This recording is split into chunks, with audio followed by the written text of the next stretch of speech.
Good afternoon everyone and welcome to Wild Safari Live. My name's Hayden Turner and I've got VM on camera with me today. You're joining us in the beautiful Arathusa and Djuma game reserves in Sabi Sands here in South Africa.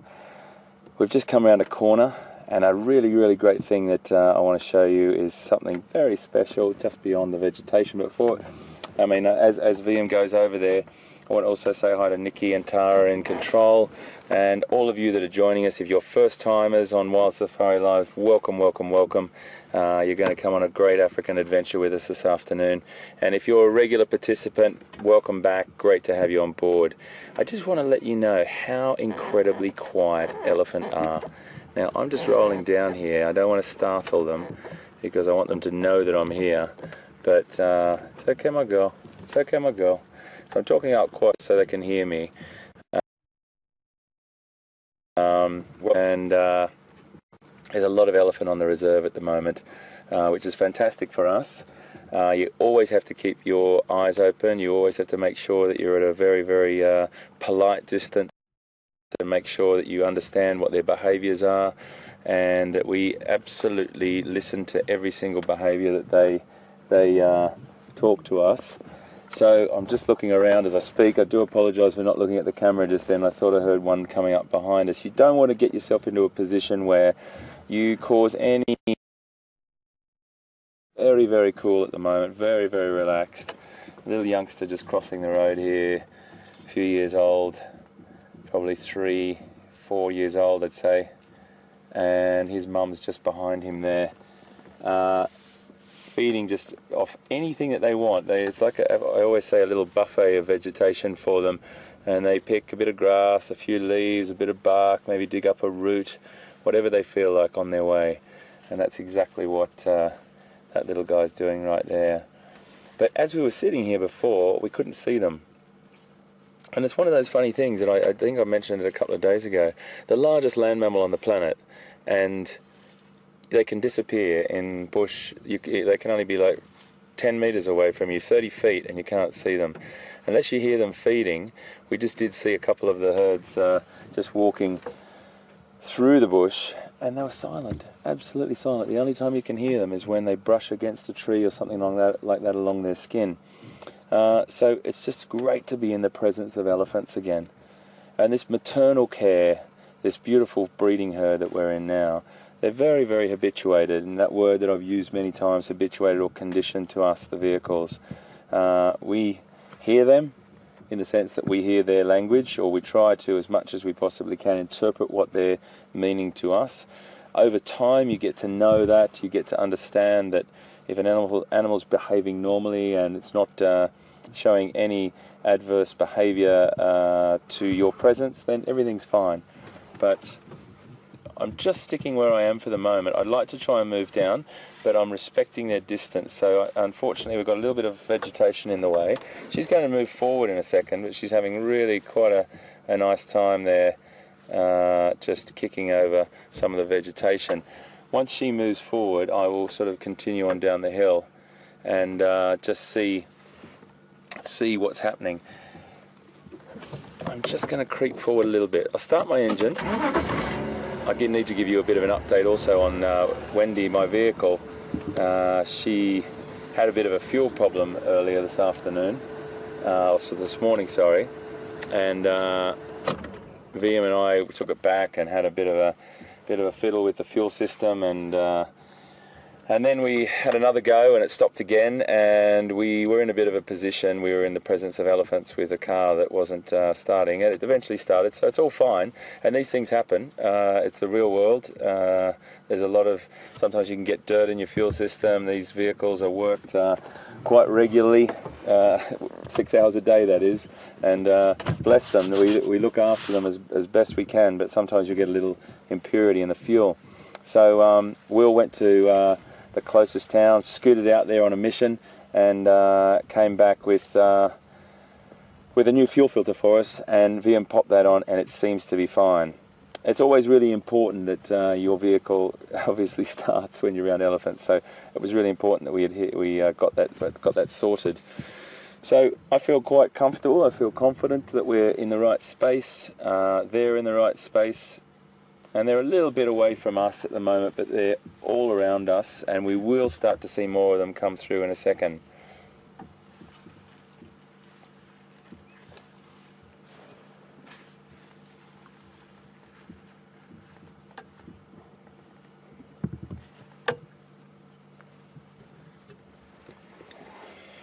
So we had a lot of tweets and some fantastic zoomies watching our cameras for us, mentioning that there was elephants at Djuma Dam. I guarantee you folks, these are the exact elephants you are watching, so thank you so much for that. Absolutely brilliant, and that's what the fantastic thing about Wild Safari Live is. It's about the interaction with you, you helping us hopefully taking you on a journey as well, and just being one big family really on this fantastic adventure. There's a lot of Ellies here. It's quite thick, so as you can imagine, you don't want to startle an animal, you don't want to get into a position where you are putting anyone in jeopardy, particularly my cameraman and me, and the vehicle, and most importantly the animals. But it's a really beautiful thing just to sit with elephants and be calm, just be gentle, just watch them going about their daily routine. I can't move forward because this female is just over here that we watched just feeding before. She's just behind this vegetation. Her baby is just down here. I'm just going to show you a picture of her. She's fine. It's all right, my girl. It's okay. No problem. Her youngster is just across the road. It's all right, my girl. No problem. No worries, darling. It's okay. No problem.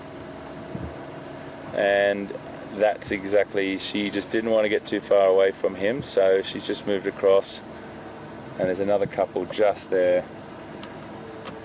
Well, one thing we know that the vehicle starts when it needs to. I'll tell you what we'll do, whilst we're watching these guys, we'll just sort of see how the herd congregates down here in a bit more open country so I can get a better look at them for you. Let's cross over to Pete and see what he's up to, and we'll see you just now.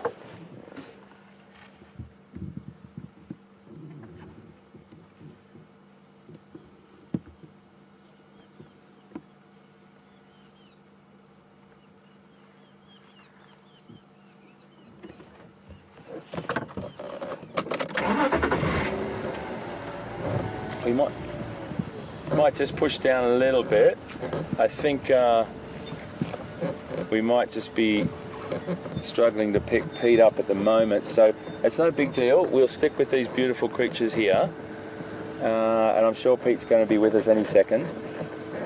There's another animal there, but there's some beautiful ones down here, so I just want to creep on down and make sure this one doesn't feel like we're cutting them off from the herd. It's okay, my girl.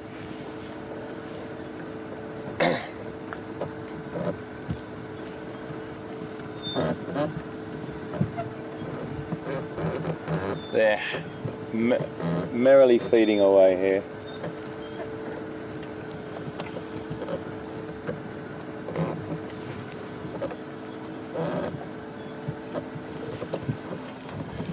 I'm just going to drive down here a little bit so VM can get a nice shot, and I just make sure that I'm not cutting off any of the family members. It's okay, my girl.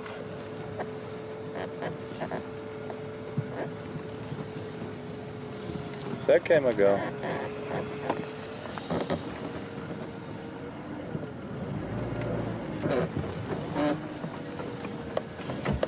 Really important that you keep your eye on every single bit of behaviour that's going on with elephants. If the matriarch gets a little uneasy and she puts the word out to the rest of them, then it's not the best sort of situation for them. They might feel a little bit uneasy, and they might feel like they need to move away from us, and that's not what we want. We just want to, I'm just going to park up on this and reposition. So sometimes when I do this, folks, you might see me doing 3-point turns or 20-point turns at some point, and I'm just going to get a nice shot there for VM because there's a great, beautiful matriarch sitting there, and that was the whole idea of that movement. And really, I just wanted to get you into a position where VM could get a nice shot and we could just talk about these guys a little bit more. So she's just standing in the shade there, completely relaxed. That sheer bulk. She's quite an unusual elephant, this one. The tusks are pointing down quite straight. It reminds me of forest elephant in Central Africa. They have very different shaped tusks, and they point downwards like that. And the theory behind that is that they move through much tighter vegetation, and it's and they've developed those tusks have been developed so it makes it easier for them to travel through. But they're much more like they don't have that big recurve on them that we normally get in the savannah elephant or the elephant that we get down here in Africa, in South Africa. But the point of that is just to look at that sheer bulk. She could be pregnant. She could be pregnant. There's no doubt about that. She's got a very large sort of abdomen there. It looks a little bit more swollen to me, but you never know. Who knows? With a 22-month gestation period, you just don't know what part, if she is in calf, where they are in that gestation. I think it's the maternal care that we connect with as well. And remember, I've talked about this many times, but I find it just fascinating. Why am I drawn to be here rather than going out watching birds or something like that? It's just this connection we have with elephants. And many of us have it. I think all people have it generally, fascinated by the size and the sheer bulk of these the largest mammal on the planet, the largest land mammal on the planet, sorry. And just to give you a little indication as well, it's 30 degrees, about 87 Fahrenheit, so it's a bit warm here at the moment. The Ellies are in this really cool little spot. I've parked us in the baking sun because it's the only position we can really get here. But they're all up there in some really nice shade. It's a little bit of a tricky spot for us. Oh, VM, the fuel filter is working like a treat, my friend. He says, touch wood. A lot of little babies here. Oh, that's what I really want to show you. I think we're pretty good to go down here. There's a female just up there. It's all right, girls. We are just here to observe and be part of your herd for a little bit, if that's okay. So just letting them get to know you're here. It's all right, my girl.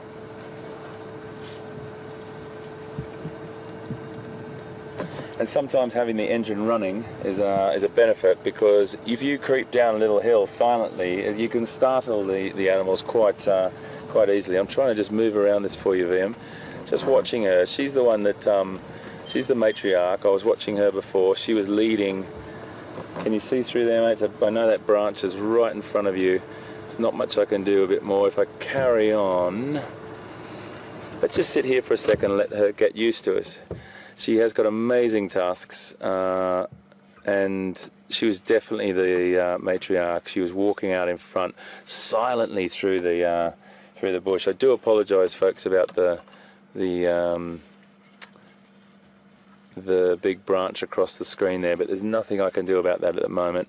I don't want to startle them. I don't want to split the herd. I want to make sure she's comfortable with us. So I know you'll understand that branch is just the way it is. But she is foraging through all different things. She's going for a bit of grass and a bit of foliage and going through that buffet. Look at the sheer strength of that, pushing this branch, this tree over. It's a really tricky spot we're in here, folks, for vision, but I know you understand. That's the most important thing. So the ethics and the morals behind this, which I sort of bang on about a lot, is really important for you to know. Our health and safety is really important, but theirs is as important or more important.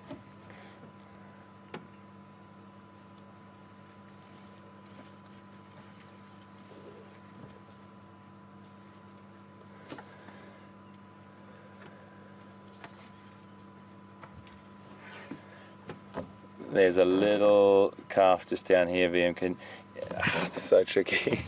I'm really wanting to move up just like another 2 meters. Can you see that? Just let me try. I think she's okay. I've got the feeling she's okay. It's all right, my girl. Just moving up a little bit closer here, my friend, so VM can get a picture. She's really nice, but at the same time, I would never ever want to. It's okay, my girl. She seems to be perfectly calm. It's okay, my girl. VM, we might be able to get. She's just behind this vehicle here. This tree here. I'm waiting for. It's okay, my girl. Good girl. I'm just going to watch her, VM. I'm not going to watch the monitor. But over to your left, mate, there's a couple of youngsters just sort of having a little bit of a play around. There's the tail end. If you veer around here, there's a little guy down there. Can you see him or not? I know. Just on the edge of that vegetation. It's just there. I need like 5 feet. Ma'am, can I just take 5 more feet, please? Will you let me do that? I think she will. There's a girl. There's a girl. Good girl. Thank you so much. I'm sorry to just make you go back to her, mate. I do apologise. Just gently come back to her. Something interesting that she's doing. I do apologise, mate. I know you were going across to that shot. Watch what she's doing with that grass. She's taking a piece up and she's shaking it. And what she's doing is she's shaking the sand off it. She pulls it out and she shakes the sand off the grass. And all that does for her is gets that sand off. I mean, none of us like eating sand, that's for sure. And it preserves her teeth, and she's really enjoying that.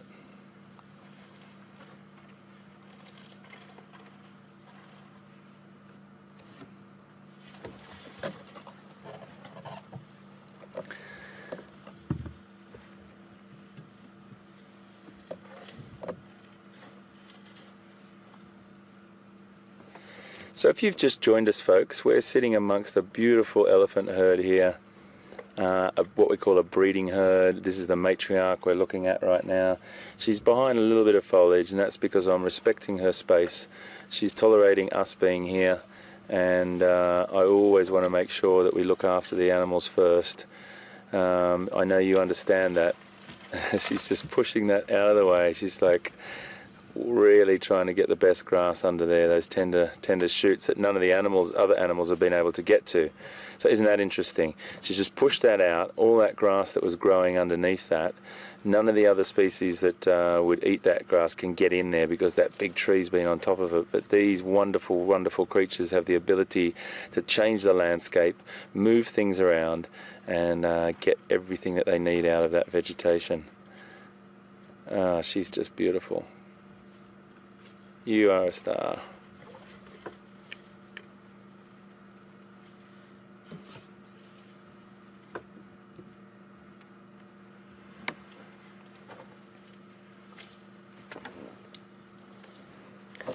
There's a girl.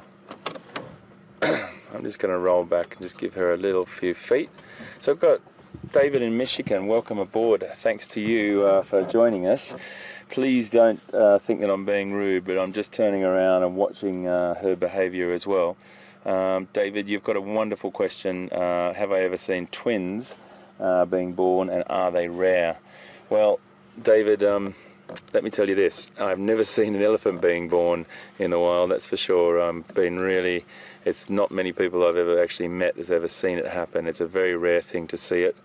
And the other thing is, twins have only been recorded once in the wild, I think, that I know of, that I've read about, and I'm sure it's happened more times because obviously we don't see every elephant on the planet, and I'm sure it happens. It would be a tricky one, but it probably could happen and survive, and I'm sure there's documentation if you looked online. But I can't say that I've seen it, David, but wow, can you imagine seeing an elephant birth, but boy, twins, wow. Can you imagine the size of the elephant too? 22-month gestation period, and you're looking at about anything up to 120 kilograms, which is about, goodness, I'm having a guess here, rough estimation, 250 pounds type of thing when they're born. So that's a pretty big baby. This is a beautiful elephant. I'm really, really liking this girl. She's just beautiful. And she's just like so chilled with us, and she knows that we're not here to, if we were to go any closer or threaten her or her space, this is like this invisible sort of area that we have, and we both understand each other. Those ears are flapping not in an aggressive manner at all. They're flapping just to cool herself, which all the elephants do. There's also a few flies and things, but that cooling system, which I'm sure most people know about, for those that don't, that's like the elephant's radiator or cooling system in your car. There's a very large vascular area on the back of those ears that is always in the shade, and they flap those ears and get that cool air over those veins to regulate or keep themselves cool, keep their body temperature down. So how lovely is she? And I know she's behind that vegetation, folks, so what I'm going to do is just see if she'll allow us to... Say okay, my girl. I think she's going to be okay with this. I'm just going to go up and say farewell to her, and I'll move on to the others. It's alright, my girl. It's okay. So what I think I might do is I'm just going to keep a handle on these guys now, and see where they are. There's elephants all through here surrounding us. Got to keep your wits about you a little bit, and just make sure we watch the behaviour. But whilst we're doing that, and if they move out into a more open area, we might be able to see the youngsters. In the meantime, I'm sure Peter Pretorius is up to something, and he's always up to something. Let's cross over and see what he's up to. I'll see you just now.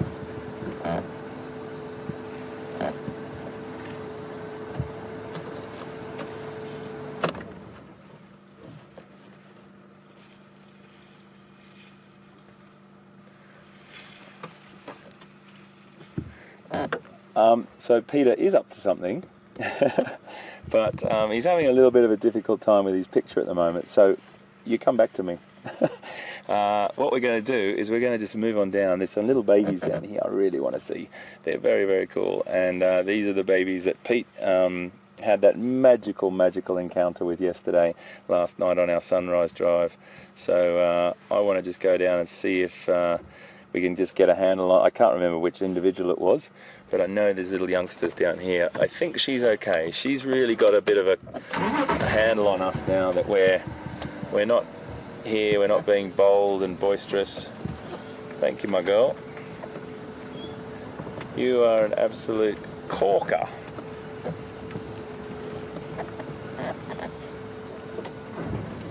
That's one beautiful elephant.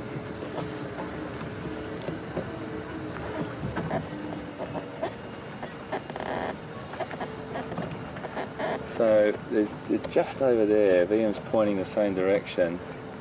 And I think I'm going to have to go up onto this little embankment here and then have a look down. What do you think, mate? Right. We're just going to climb up to the top of this hill, folks. Just watch this aerial, please, mate.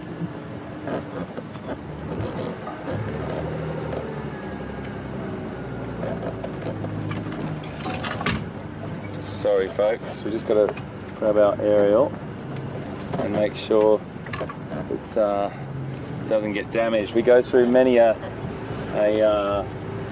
riverbed or something like that, and there's an overhanging branch or something, and it can be easily damage our aerial, and our aerial is our lifeline to you.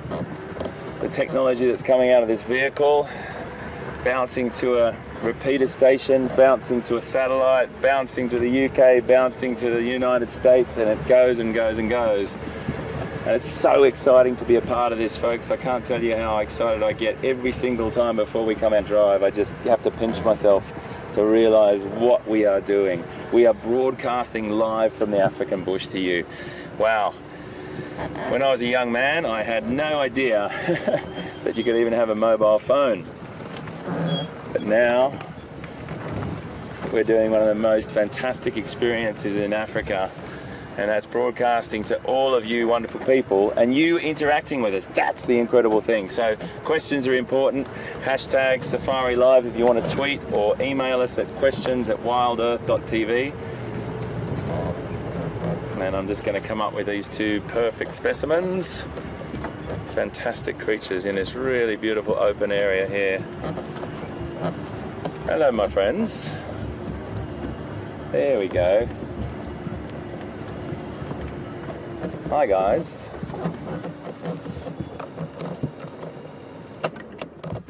There we go. We can park with you guys for a little bit if that's okay.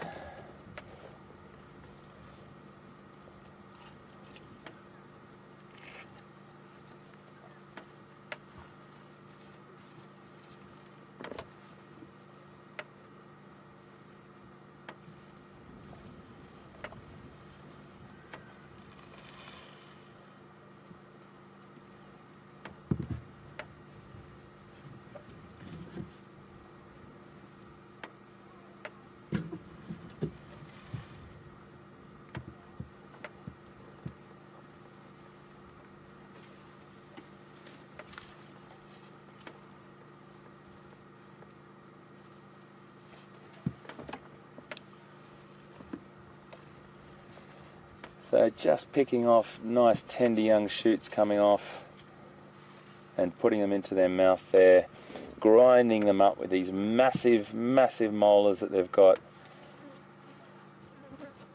and into as much as they can possibly get out of it. Now we did have a look at elephant dung the other day, and that sort of constant foraging that they do, eating so much, really is because of that not very, it's quite a small digestive system compared to other animals, and it really they can eat sort of anywhere up to 150 kilograms, which is just about 320 or roughly about 320 pounds a day of foliage.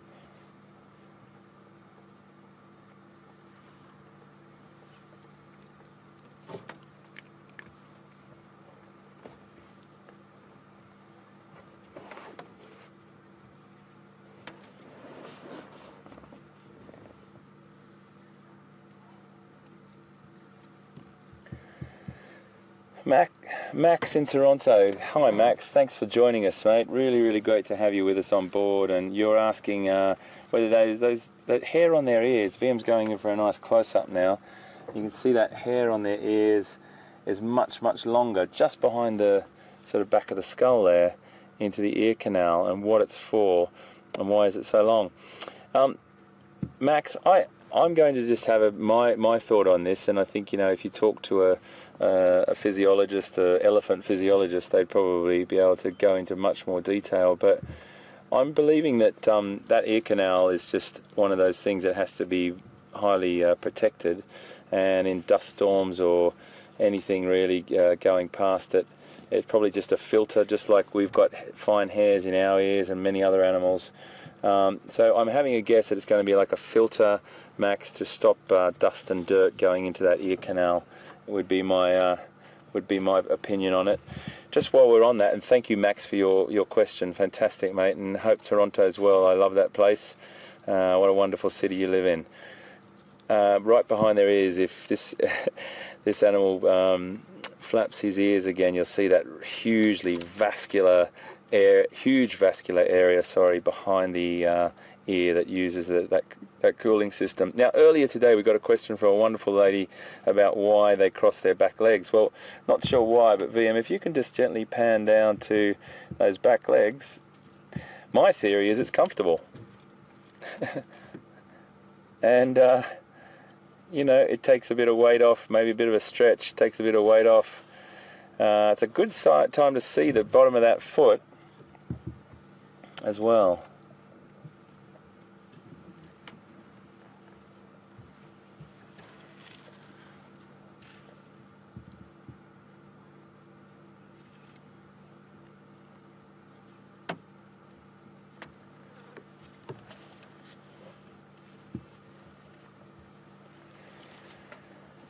So we've just moved on a little bit from the other part of the herd, and they're obviously so comfortable. If the matriarch was concerned at any point about anything, she would have called us, or sorry, called them, made it quite obvious that she wasn't happy with them spread out as they are.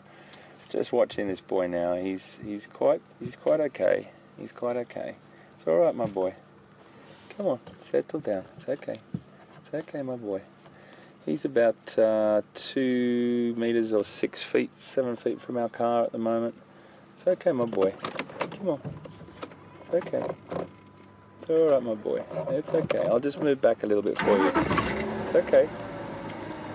I think you want to get some of the food that's I'm sitting on top of, so I'm going to give you a bit more space, my boy. Let me just go and reposition.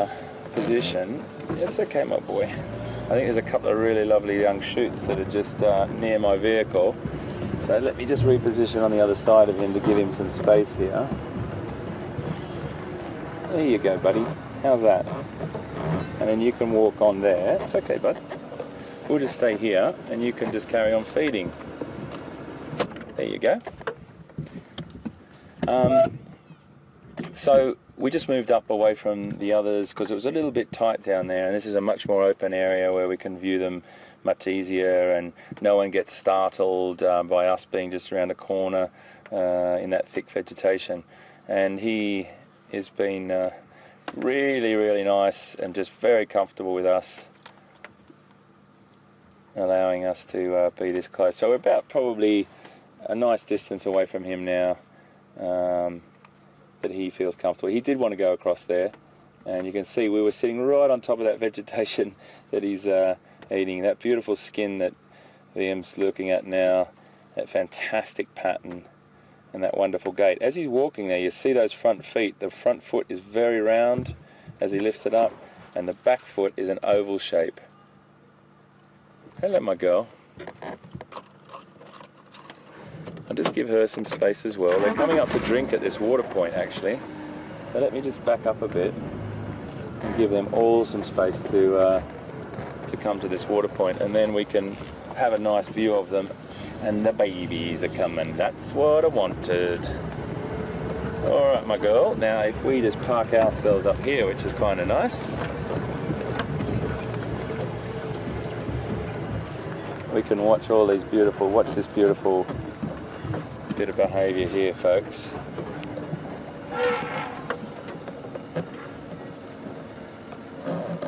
Just going to reorientate myself. Just orientate myself here so we get a good shot. They're all coming up to this water point, and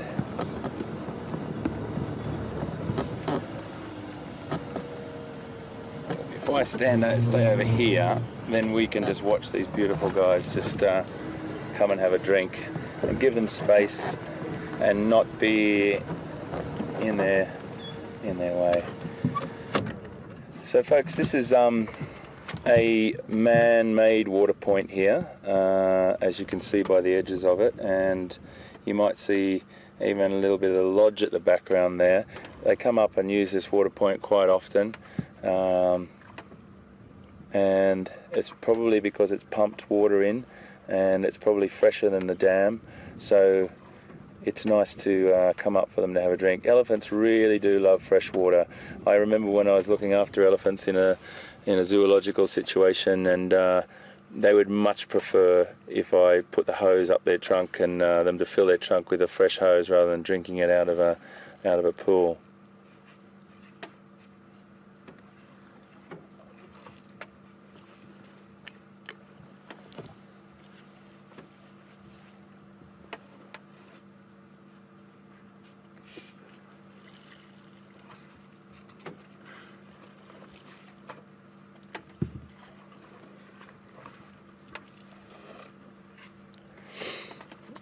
Really great to have you, Angela. Angela's in Boston, and thank you so much for being with us today. It's great to have you, and we're right with these elephants, and your question is a very, very good one, and it's something that a lot of people, is probably on a lot of people's lips.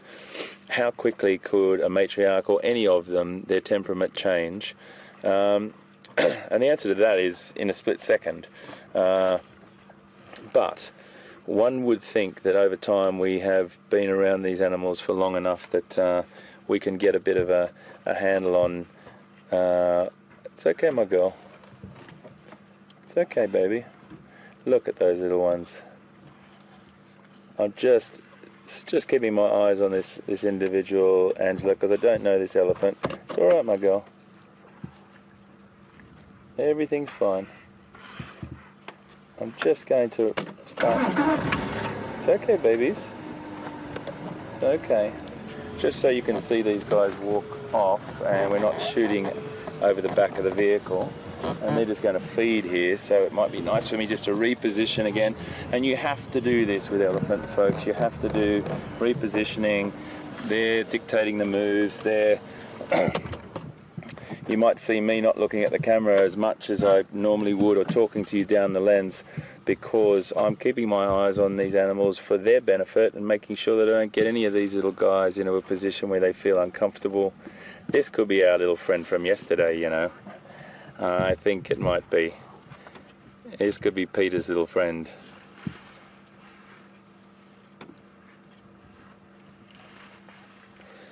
And if the mother, this mother that we were just looking at a second ago, was in any way concerned, she would have told us to really where to get off here and given us a what for. So they're completely relaxed, and I think that's a really nice thing to for me to sort of convey to you.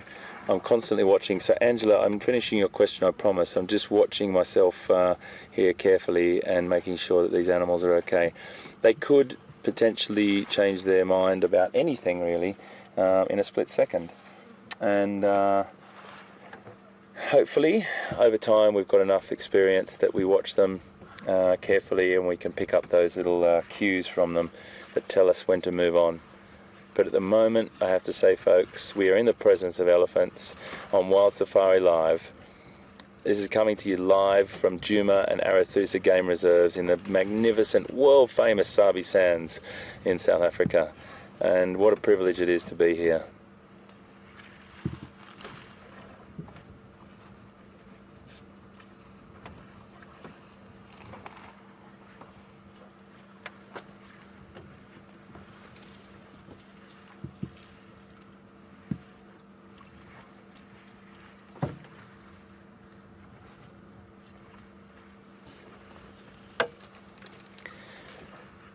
One of the things about elephants as well, I think I think they're really enjoying they drink. When they drink, I sort of get satisfaction out of watching them drink. Have a look at this buffalo behind. Here's a nice bit of action, Viam.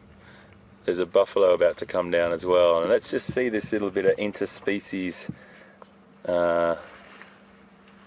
behaviour here. It's a big buffalo bull, massive bulk in this animal. 1, 2, 3 youngsters, and you can just see the back end of the buffalo behind there. Let me just move around, but the buffalo's just like, yeah, okay, you win.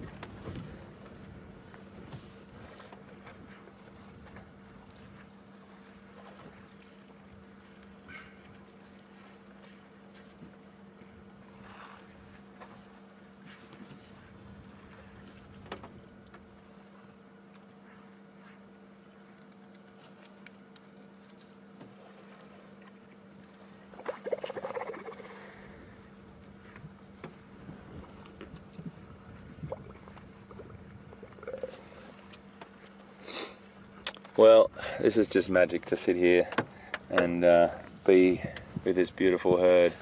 They are probably one of the nicest herds I've sat with. I'm not sure if it's the same herd I had an experience with back in November, but I think we spent about an hour and a half. I think it was me and Viam actually. That they were just extraordinary. And if it is the same herd, well, I'm very lucky to be here. We're going to follow them. Hello, my girl. It's okay. No problem. Absolutely no problem. It's okay. She's more concerned about the buffalo. Here's a nice bit of behaviour.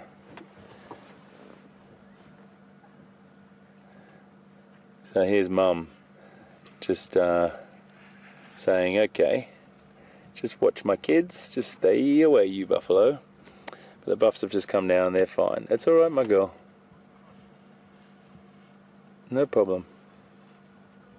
So the behaviour we're seeing now is she's just giving us a cursory glance, but it's not anything that we need to be worried about. We haven't moved, we haven't started the vehicle, we just stayed where we were. And there's also a slight bit of dominance from us that we have to stand our ground a little bit too there. What I was saying was, we're going to follow them, we're going to stick with them a little bit, and we should cross over to Pete. I think Pete's picture is up now, so hopefully we're going to be able to see Pete, and we'll come back to you just now.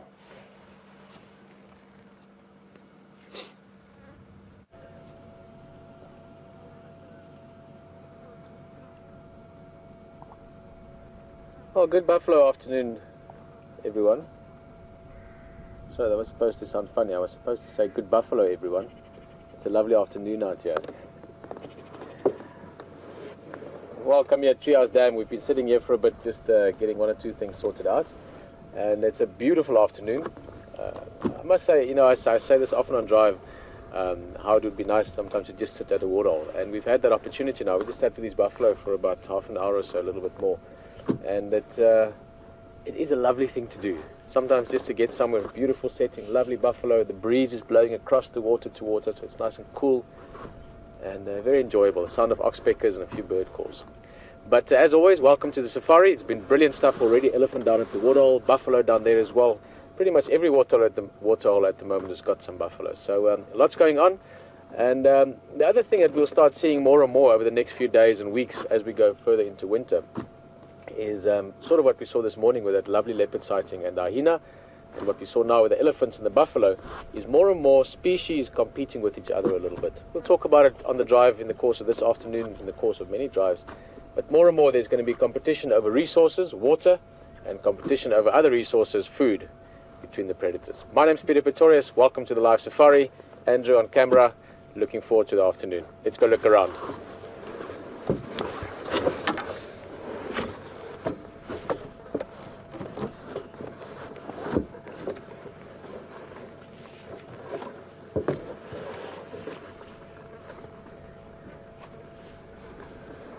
Oh, this guy is maybe feeling a bit like we are at the moment, nice and relaxed. He's been lying down in the water since we got here, and he's moved a total of about 5 yards, decided to settle down again. Other guys in the background also relaxed. There were actually a few more when we started, but probably about 7 or 8 of them have moved off already to go and graze, to start the afternoon's feeding activity. There's Andrew. Can you see him? Hey! Alright guys, let's go look around a bit. As I said, the waterholes really is where it's all going to be happening the next couple of weeks. And well, let's just have a last look at this guy. The light is so amazing. I'm going to go slightly forward to see how close we can get in on his face. And actually talk about those bosses. We talk about them every so often, but this is a great opportunity to actually have a close look at it. The bosses that I'm referring to, if you're not familiar with the term, or maybe you don't actually know exactly what animal this is a Cape buffalo. Could also say the African buffalo, I guess. And this is a big bull. You can see those scars around the face, many years of battles and running through thorn bushes. But the bosses I want to discuss, that's what we're looking at there. Those big knobs, if you want, on the top of the head, or the shields on the front of the head, which is obviously part of the horn structure.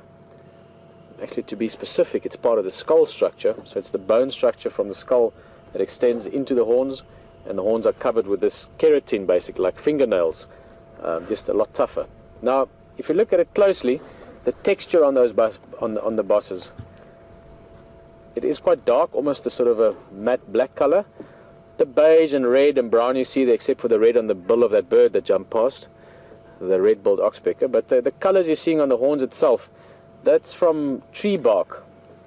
Buffalo very often will rub their horns up against the trees to get all those oils and minerals and the liquid, if you want, out of the bark onto the horns. That's very good for the horns, a bit like nail cream, I guess, and also taking off and exfoliating the horns. So they have to keep those horns in good shape. And that was just a great opportunity to actually look at that. Look right in front of the buffalo, beautiful bird. Coming closer, there's lots of insects around the buffalo. So this guy's maybe catching a couple of those. Yeah, these guys can run very quickly. Before you know it, there we go. And this is a starling. We get a few different kinds of starlings out here. The plum-colored starling is a beautiful, smaller species of starling that by now probably have left. They're only here in summertime. But these guys are around permanently. He's going to disappear behind the car there, I think. Scratching around for some insects.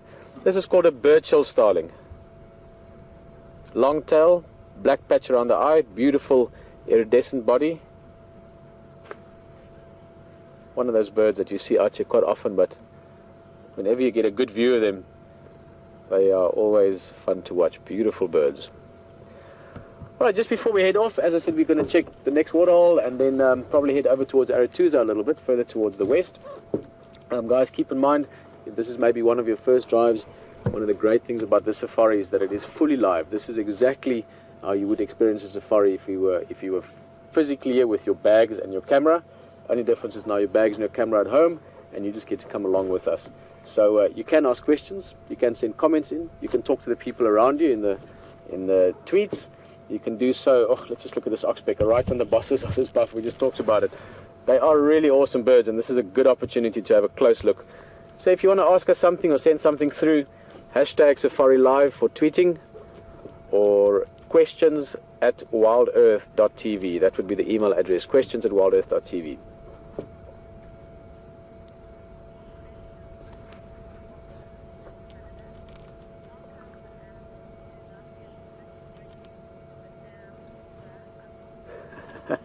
Look at this oxpecker going right into the ear there. I've seen oxpeckers go into the ears of big animals like this, like buffalo. I've seen it with rhinos actually, where they climb into the ear head first and they come out again head first, actually managing to turn around sort of in the cup part of the ear. And since we're sitting next to the waterhole, and this is something that will progressively get worse, I guess would be the word for it. Walter, you're asking what if these animals drink this water, don't they get ill from it sometimes because it's so dirty and you know, so messy even, and the animals are all in it. Now we don't have those massive, we don't have these massive big lakes and great water systems like you do in Canada where you're from. But these waterholes, as they get smaller, they will get very dirty. Buffalo, hippos especially, elephant, you know, they will defecate and urinate in the water as well sometimes. Not that that's as dirty as we might think. Keep in mind they're herbivores. But the water itself gets very muddy and mucky, and as it gets more and more concentrated, as it evaporates and animals drink it, it does actually become quite messy. But no, they don't. They've obviously evolved to drink whatever water is available over a long time, and also the type of digestive systems they have very different from ours. And also keep in mind our digestive system these days have become very sensitive, I guess would be a good word. Compare it to people living 100 years ago. The ability to cope with different kinds of food was something that people did much easier back then than they do now. Blacksmith plovers or lapwings. And we could pretty much look at anything this afternoon here. It's such beautiful light. And of course, having the water around, you get that extra bit of bounce from it as well. So it really is lovely.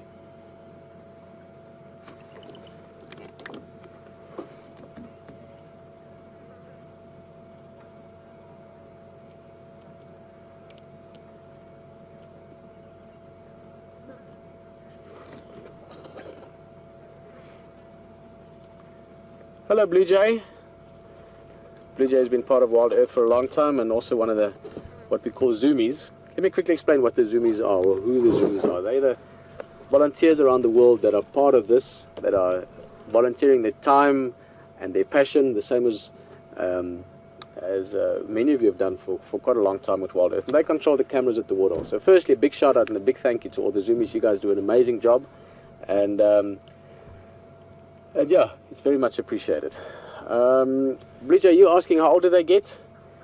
You know what, I every now and again I have to sort of admit with sort of a bit of a chuckle that a lot of the stats and figures of things I've forgotten over the years. So I haven't actually thought about that question, to be very honest with you. Probably in, I would guess 9 years. But if I remember correctly from the books and the write-ups about it, I think buffalo get to between 24 and 28 years. I don't know why that number comes to mind, but let's say 25 years roundabout would be a good age.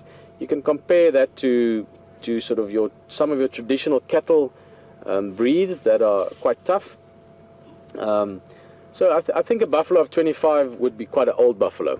In the wild, depending on the pressures in terms of the environment, food, water, lions, other buffalo, all these kind of things, that would all play a role. So these guys around here, I would say you're probably looking at an average age of, let's say 18 to 24 maybe. And then there would be exceptions to the rule. There would be one of them or two of them getting a little bit older. So I think any 20-something would be old for a buffalo. These guys we're looking at are probably all between the ages of 15 and 20, give or take a year there or two.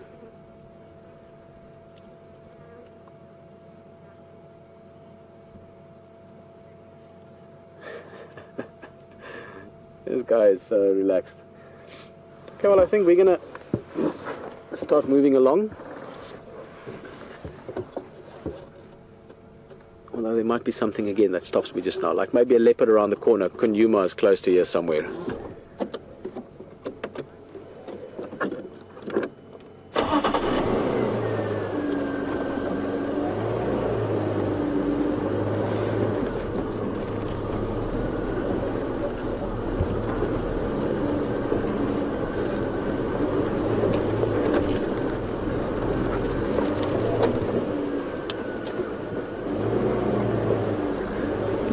Well, as we're leaving these guys behind, I know a couple of you commented on the marks on the neck. In fact, the first person I heard commenting on it was Andrew behind the camera.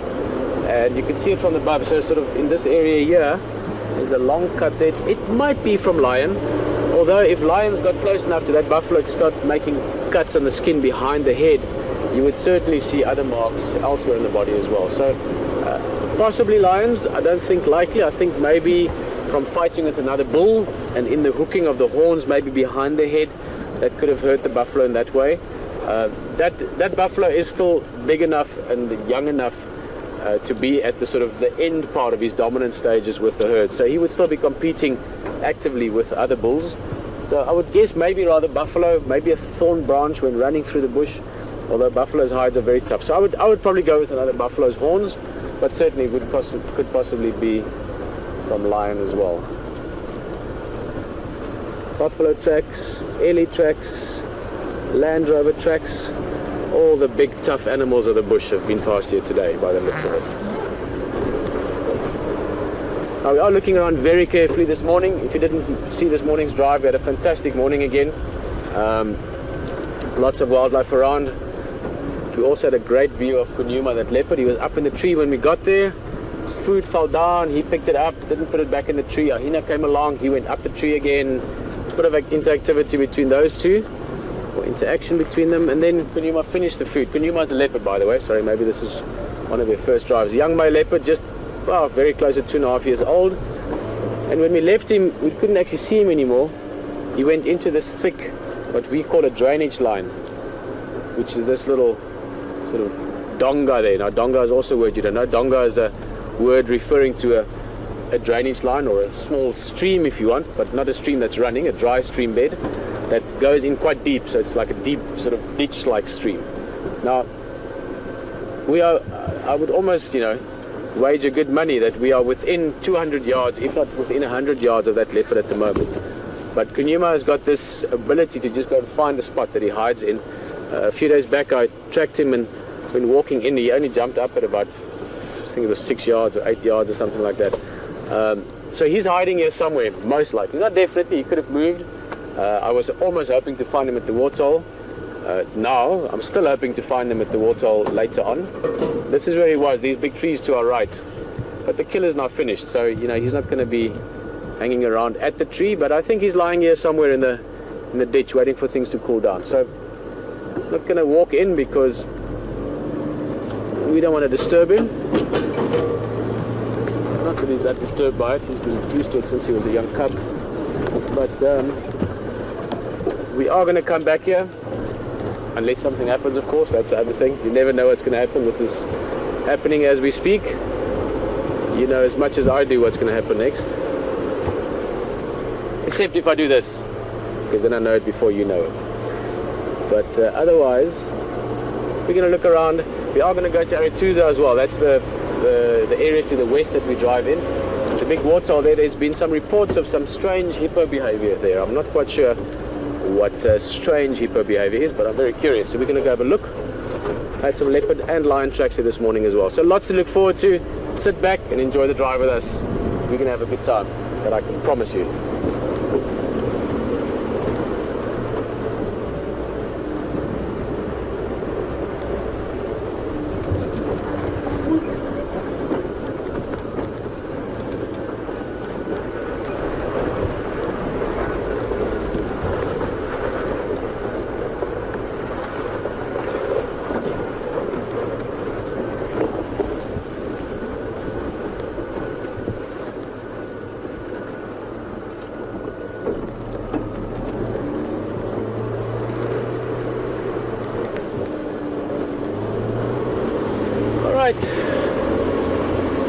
Oh, no, it's a little bird called a gorgeous bushrike. Now, by that name alone, you can imagine that it's quite a nice-looking little bird, but very, very shy.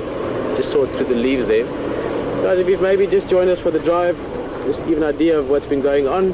Great activity around the waterholes, elephant-buffalo interaction earlier with HT, and we're going to see more and more of that. Just sort of different species competing a little bit with each other, whether it's elephant chasing buffalo away from the waterhole, competing for the resource of water, or whether it's perhaps, you know, a hyena stealing the food from a leopard, or lions doing the same thing, or different predators competing for the same food resources. As we go into winter, we are going to experience more and more of this sort of species competition as well, or become more aware of it. We had some buffalo at the waterhole. We're going back there now. We're going to go back to Treehouse Dam just quickly. Not to go back to the buffalo, but to just have a look on this side as well, because I'm very confident that somewhere in this little drainage line there is a leopard, but he'll be sleeping in a way that we can't necessarily see him. But you never know. He could also be sleeping in the middle of the road, as happened the other day when we found Q and he was sitting in the middle of the road, 5 minutes to 3, busy hunting. So it's just worthwhile checking all our options. And then we're going to head for the strange hippo behavior at Tuza Dam. Go see what that's about.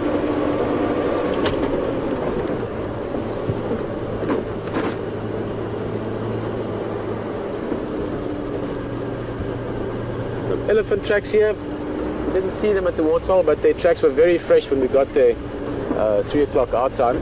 So this is from a little bit earlier this afternoon. As I said, we're going to be heading west.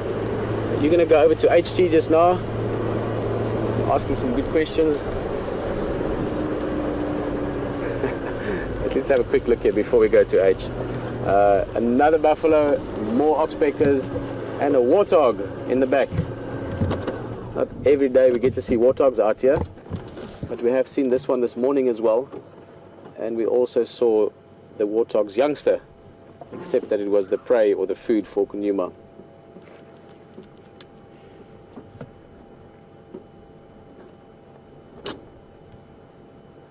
But the warthog is not playing the game. So speaking of that, we're going to go to Aiden. He's got some nice buffalo activity as opposed to buffalo standing around. Enjoy it, and we'll see you a little bit later.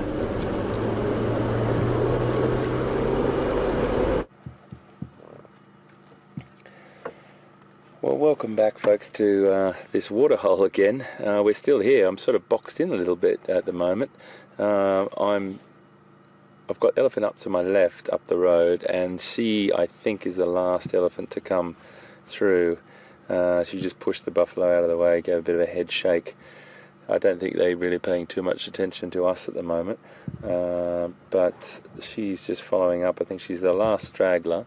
I'm just about to have a bit of a look, and then we're going to follow them on. But it's been quite interesting just to sit here and watch one by one coming out of the bush. We thought there was only about probably 10 or 11, but there seems to be about 15 or maybe 18 animals in that herd. It could be 2 smaller herds as well. I'm just going to start up and just double check that we don't have any other animals just down here. Because the last thing you want to do is be in between the herd and the last straggler, even if it's a youngster that just is a little bit slow off the mark. We want to make sure that we always look after them. So we'll go up this little road here. I think that was the last one. Just going off through there. We're going to go up this little road here and come back around, and hopefully we'll come onto them again. It's quite an impressive herd. Really beautiful behaviours that we've seen. Great, relaxed matriarch. Just lovely experience, folks, and so glad you're with us here on Wild Safari Live. If you've got any questions, you can tweet us at #SafariLive, or you can send us questions also via email on questions@WildEarthTV.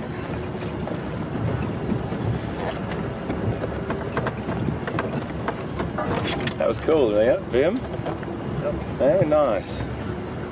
Such a nice herd. This is when you really feel like this is the best job in the world. It really is. It's just like I'm so lucky to do this. And to share this with you all, doesn't get much better than this. Here we go. Hey, my girl. Just keeping an eye out here to see who's who. There we go.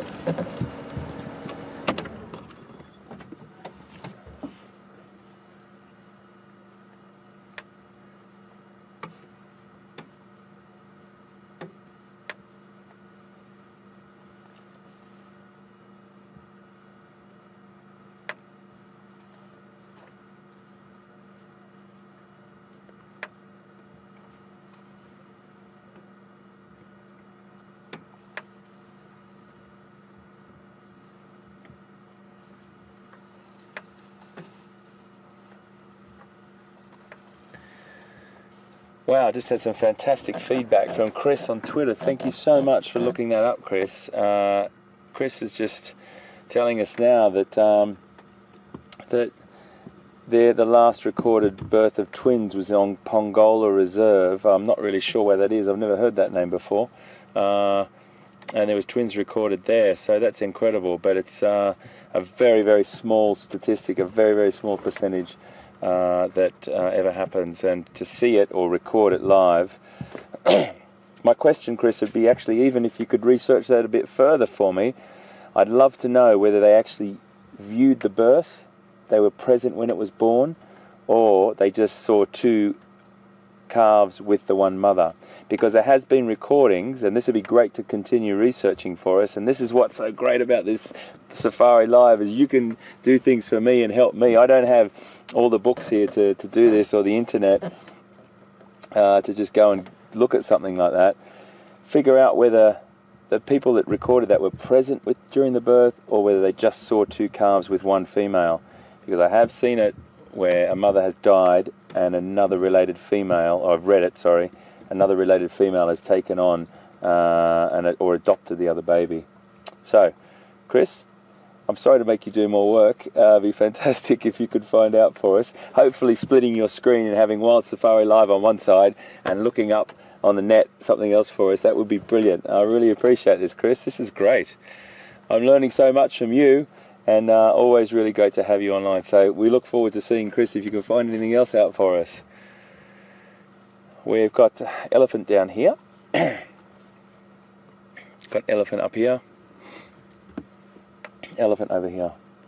And none behind us, which is exactly where we want to be.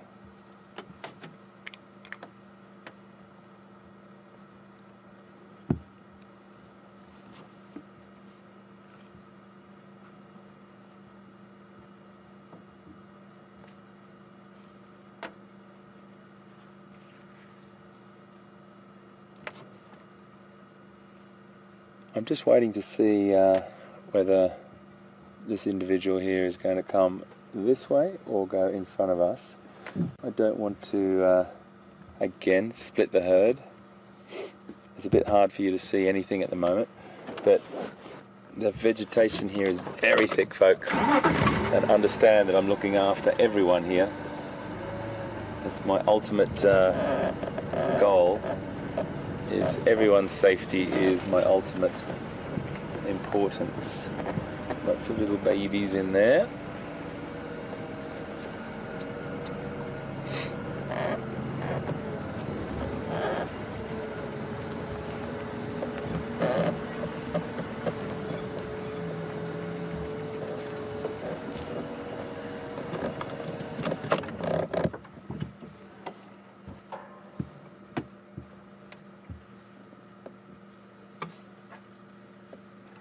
Just gonna sit here, folks.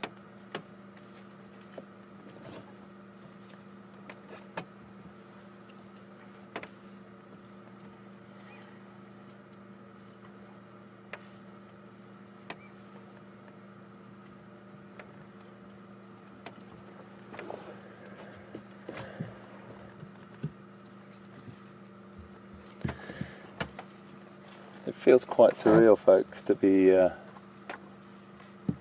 just in this situation, and Valerie is watching us, and hi Valerie, fantastic to have you on board. Really mean that to everyone that I say that tweets their questions in emails. Of course we try and answer as many as we can. The question, Valerie, you're asking is that whether I've ever been touched by an elephant. I've been touched by an elephant too many times that I can't even remember how many times, but that was by elephants in captivity. I used to work with Asiatic elephants, and that was an incredible experience. It's a beautiful texture, their skin's a beautiful texture. It is roughish, but you know, at the same time, to them, it's quite delicate.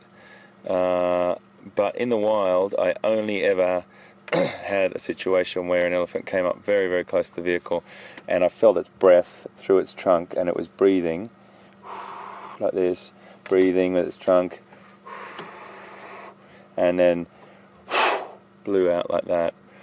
And as it blew out like that, I sort of felt the closest that I've ever felt.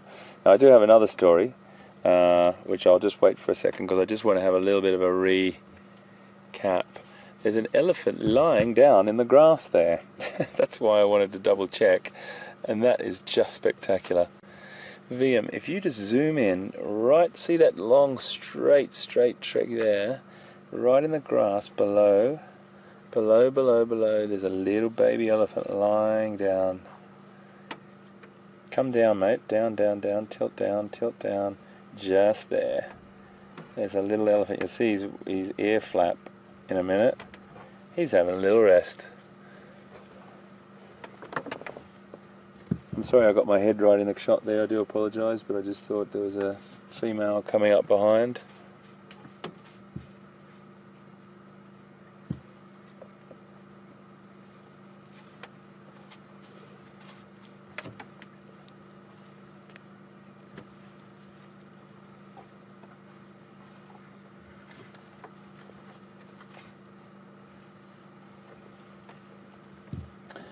So folks, I'm back in this herd. We've left them down at the waterhole, as I just mentioned before. We're bang smack in the middle of the herd at the moment. So it's something you have to just always keep a very tight sort of handle on. Don't drop your guard and don't get complacent. I'm looking to camera a lot, but I'm looking down through there. I can see an individual walking towards us. We've got 1, 2, 3, 4, 5, 6, 7, 8, 9, 10 I can see here, and I think there's about 18 in this group or this herd. So a lot of people I know would love me to get closer, but in this particular vegetation it is probably unwise. It's unwise for the elephants. Firstly, it could cause them to be a little bit disturbed. At the moment they're tolerating us where we are, and I respect that, and that's the way that I always stick with. I stick with what's my intuition and my gut feeling, and I feel very comfortable where we are. The reason being, and I'll tell you it is right now, there's a baby lying down in the grass just behind the individual that VM's got in the picture now, and it's the calf of that mother. Now if I was to go around the corner and startle that baby, and that baby let out an alarm call, then the whole herd gets upset, and that's not what we're here for on Wild Safari Live. We're here to observe and not change these animals' behaviour.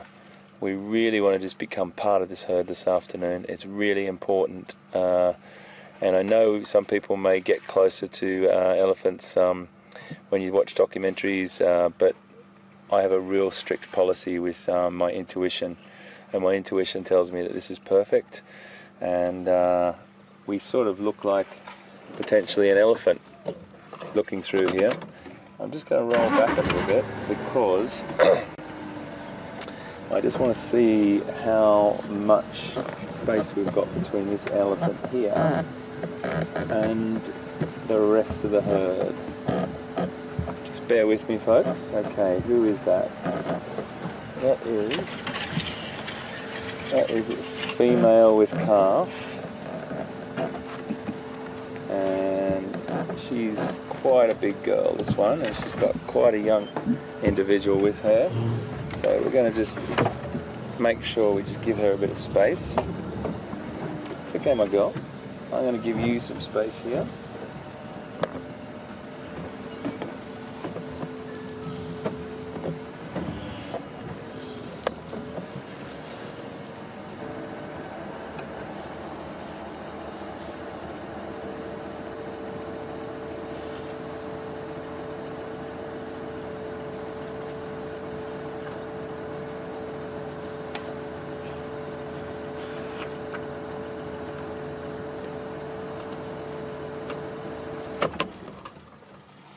Cecilia and Judy, you've just asked similar questions, which is fantastic. It just goes to show that you are all thinking down the same lines and thinking about elephants with us, and we're creating a wonderful conversation on our interaction and social media, which is so fantastic.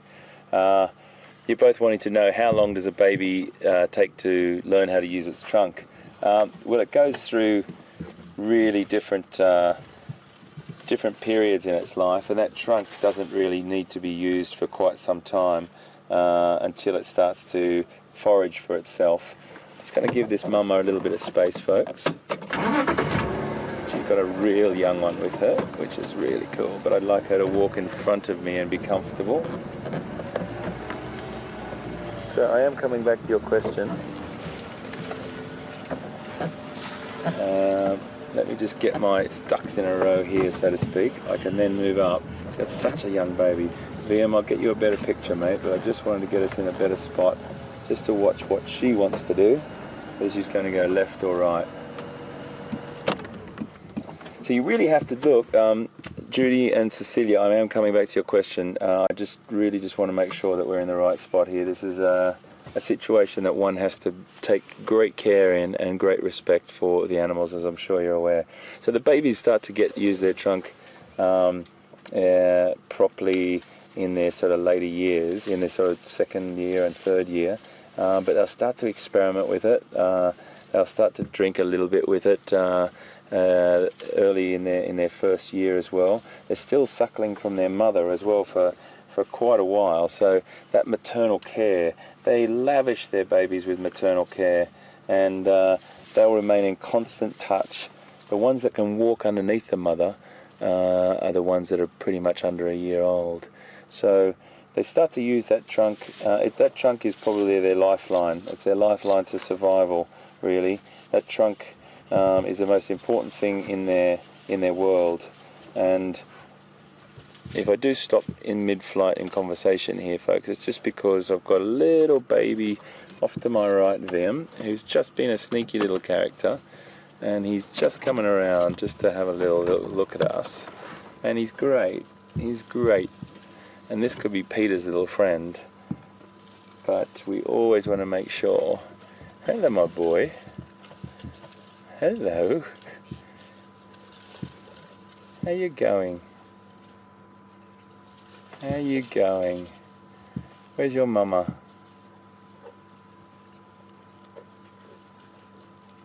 That is spectacular. So we just got to make sure his mama's okay, and his mama is just over there. It's completely cool. Aren't you? I'm sure you're the same little man that was playing with Pete yesterday.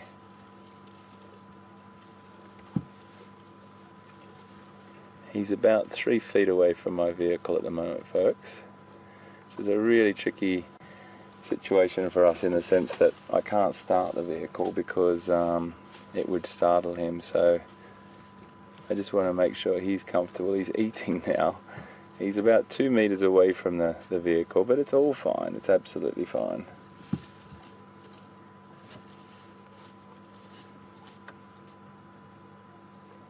Look at those markings and that beautiful, beautiful little perfect ears that he's got, and those eyes. And this is a great way for you to... It's all right, my boy.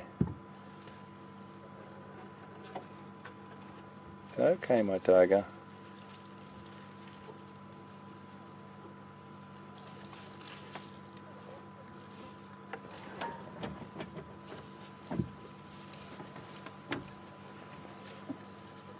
Such an amazing experience, absolutely amazing, folks, to be in this presence of this little guy so close to us. And he's not finding us threatening at all. He's just really, really inquisitive. And Cecilia and Judy, have a look at that little trunk.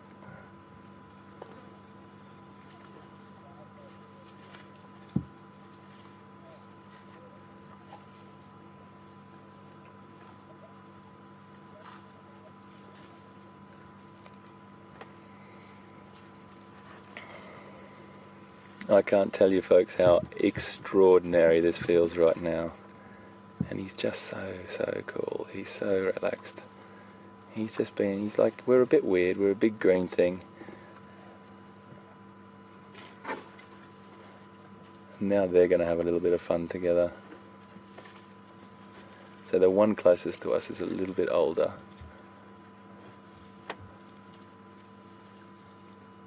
The little one is just being a little bit cheeky to the other one here.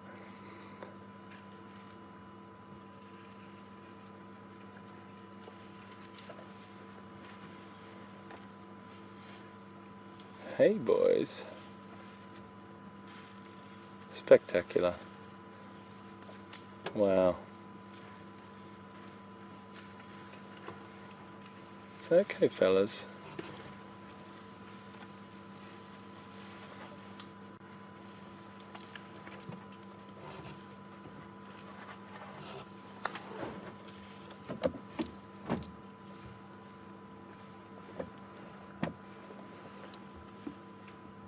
Wow, aren't you beautiful, guys?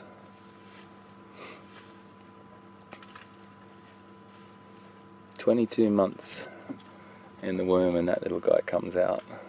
Pretty much what you see right there.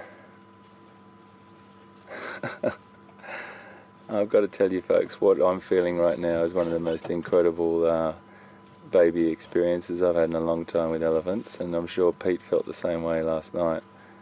They are just spectacular. The parents are so relaxed too.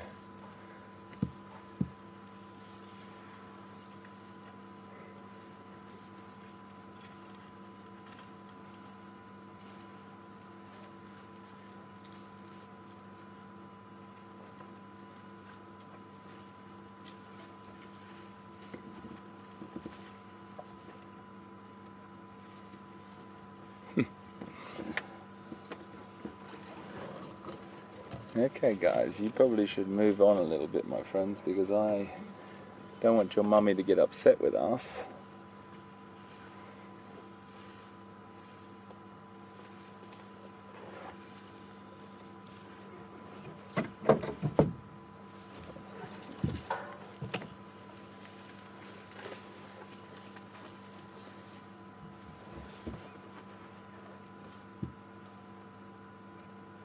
So incredible.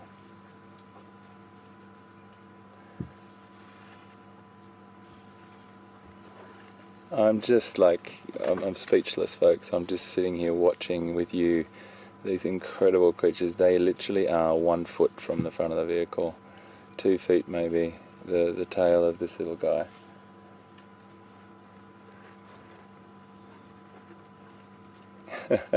He just touched the front of my vehicle and he's like, uh-oh, what's that? Let's go.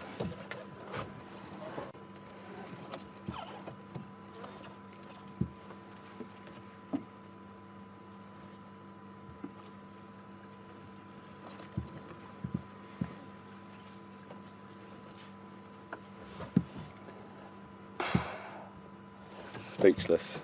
I'm just watching because behind me, I'm so sorry, I've got to reverse here. It's okay, my girl. Beautiful big female here. But it's okay, my babe. I just want to give her some space, and that's her baby, that little one. So it's okay, precious.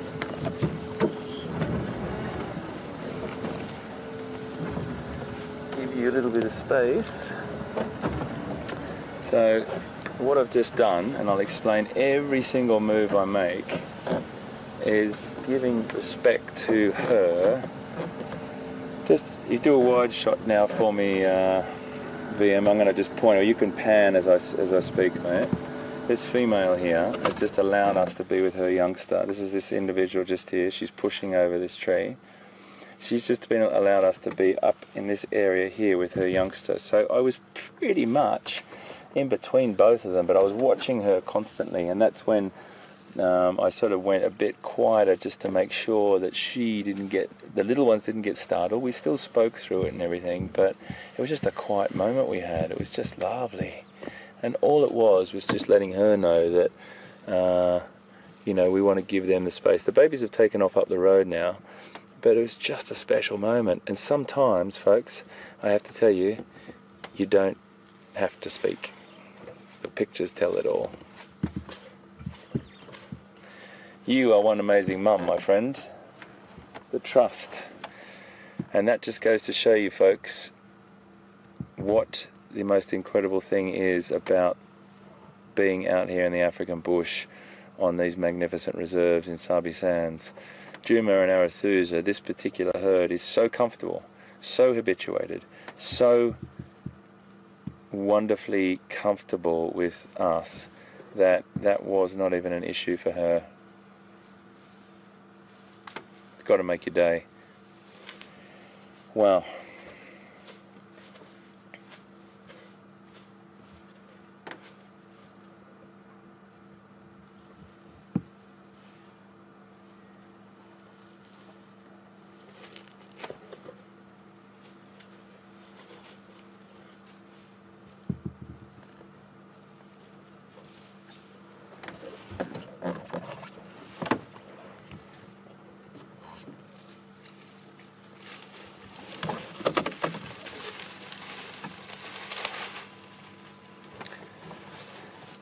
So many of you have been sending through information. I can't believe it. It's fantastic, and thank you so much, all of you, for all the bits of information about these. It was on December 4th, I think, like a few years back. I can't quite remember the date, but that someone's telling us that it was us. So it was only last year. It wasn't witnessed, which is interesting. But I'm sure scientists have verified that it was to the mother, the twins that were born. The individual's name, I think it sounds like it was Curve or Curb, but fantastic information, folks, and goodness me, that was just great to have you guys working for me, because I really had to concentrate on that situation. Now I'm going to give you the reason why. Those two little guys that were right in front of the vehicle, if I ended up just up the road there, they were just in front of us. If those little guys, I startled them and they vocalized, the mother here was on my sort of back angle, out just in my sort of peripheral vision. The other mother was just there. Now, as I said to you, the reason why I don't go too close, they came to us, by the way, so that's the thing we have to remember. I positioned us well away from them, giving them space and let them dictate the moves.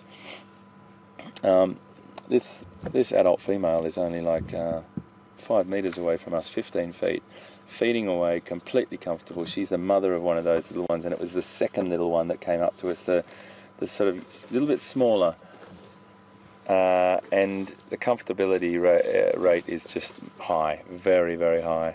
But at the same time, never get complacent, never drop your guard, be in the presence of elephants and have a magical moment like that.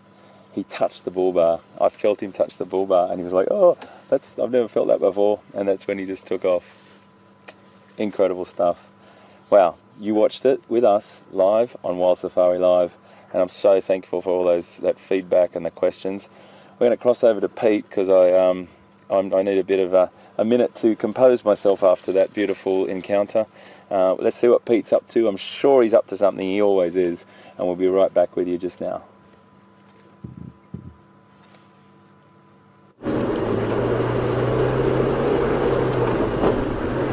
Well, welcome back this side, and I wish we were looking at baby elephants playing with us as well. We're making our way towards Aratuza Dam. I believe we've had an amazing time with Hayden there, so I'm just turning the game drives down. Elephants coming right up to the vehicle. We've had some very, very special baby elephant, especially baby elephant encounters the last day or two. That's beautiful view that you see down that way. All it's missing is an aeroplane. This is the airstrip. Now, this is not a big airstrip for A380s. This is an airstrip for little bush planes. Probably the most popular bush plane is the little Cessna 206 or 208s, little 6-seater planes, or the Caravans 12-seater planes. They fly guests in straight to the lodges here, so you can get a sort of a private charter or a flight that brings you right into the bush. When I used to guide at Djuma and subsequently with Wild Earth, we've picked many people up here, and over the years I've even had to chase zebra and impala, cheetah off the airstrip to make space for the planes. Not chase, I mean chase sounds a bit rude, but just with a vehicle, you know, go politely ask them if they'd mind moving along. As any airstrip does, this one has a wind sock, and this gives you a pretty good idea of the breeze we've got this afternoon. It's, I would say, a strong breeze rather than a wind. It's maybe a light wind. Probably looking at about, if I had to guess it, I'd say about 5-6 knots. Almost due easterly wind blowing towards the west. Same way we are. That's where west is, where the sun is going to set in about an hour or so from now.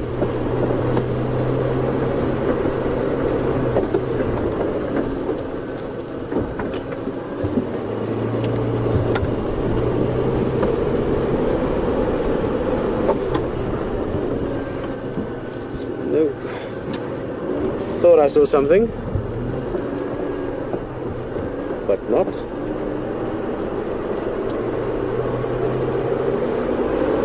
Let's enjoy the view. Little sort of mini grass plain here.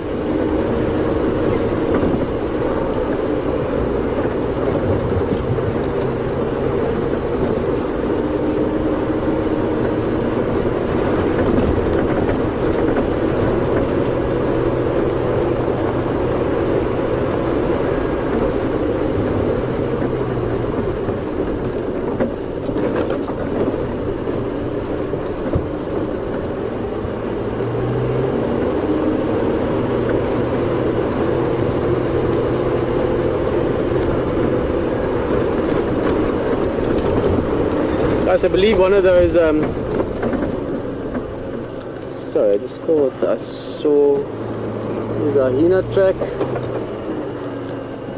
No, just two different tracks on top of each other, making a pattern that at a glance looked like a lion track. We found a lion track this morning, not far from Aratuza, a fresh one. One male lion, so not an impossible possibility that we might find lion later this afternoon.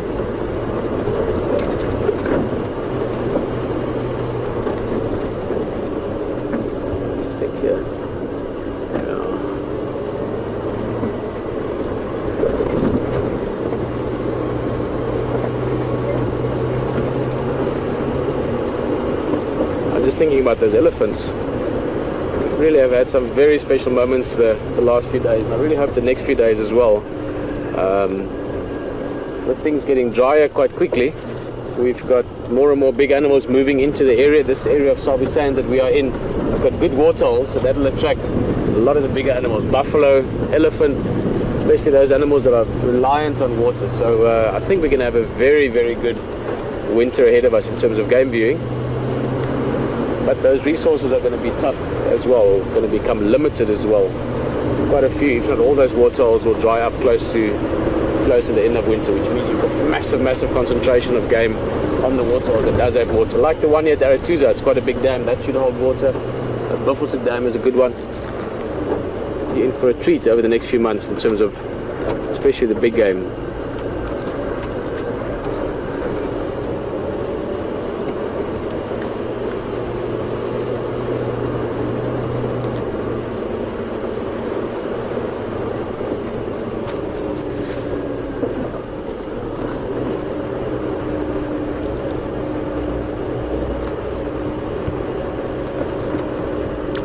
There's a few impalas looking quite alert.